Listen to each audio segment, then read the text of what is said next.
আসসালামু আলাইকুম।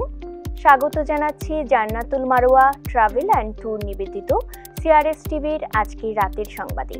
সঙ্গে আছি আমি সিফাত সোহেলি। শুরুতেই জানিয়ে দিচ্ছি আজকের সংবাদ শিরোনাম। মিরপুরে পোশাক কারখানা ও কেমিক্যাল গোডাউনে আগুন, নিহত ৯।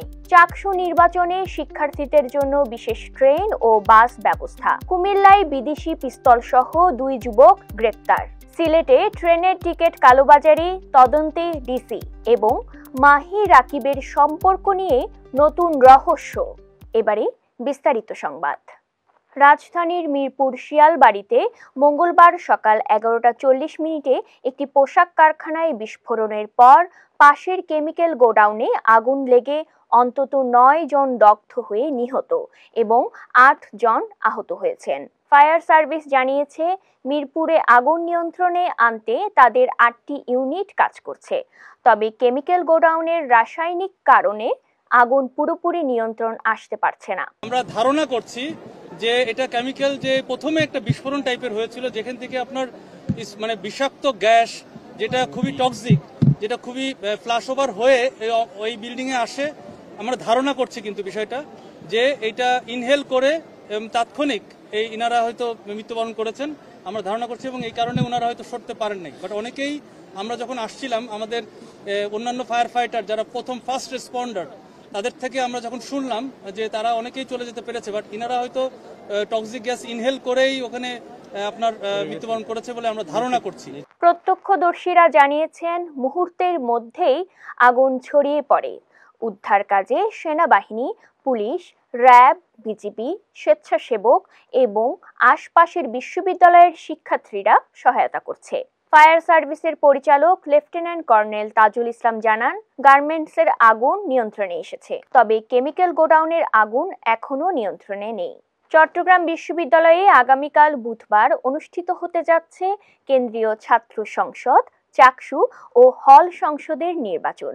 ভোটের দিন শিক্ষার্থীদের যাতায়াতের সুবিধার্থে নগর থেকে ক্যাম্পাসে 11 বার শাটল ট্রেন ও 30টি বাস চলাচল করবে বলে জানিয়েছে বিশ্ববিদ্যালয় প্রশাসন। সকাল 9টা থেকে বিকাল 4টা পর্যন্ত ভোট চলবে। ভোটারদের বিশ্ববিদ্যালয়ের আইডি কার্ড সঙ্গে রাখতে হবে এবং নির্ধারিত হলে ভোট দিতে হবে। প্রতিটি ভোট কেন্দ্রে সর্বোচ্চ 500 শিক্ষার্থী ভোট দেবেন। দীর্ঘ 3.5 দশক পর অনুষ্ঠিত হতে যাচ্ছে এই নির্বাচন।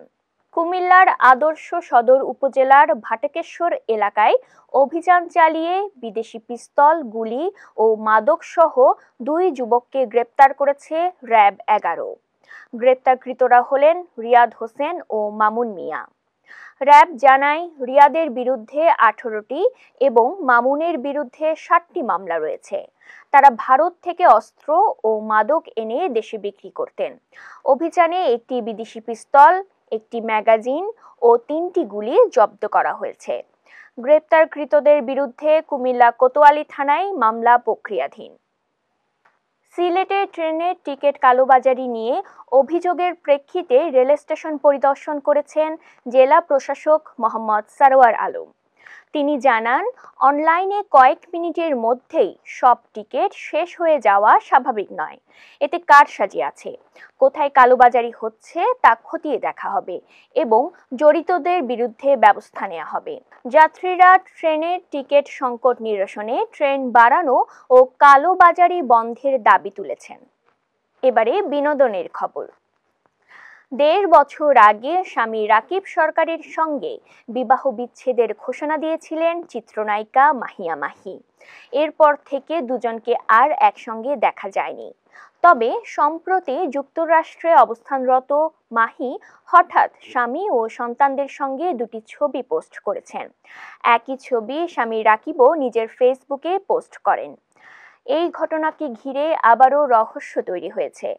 কেউ কেউ বলছেন তারা আবার এক হয়েছেন, আবার অনেকেই মনে করছেন সম্পর্কের টানাপোড়েন কাটিয়ে আগের মতোই আছেন তারা।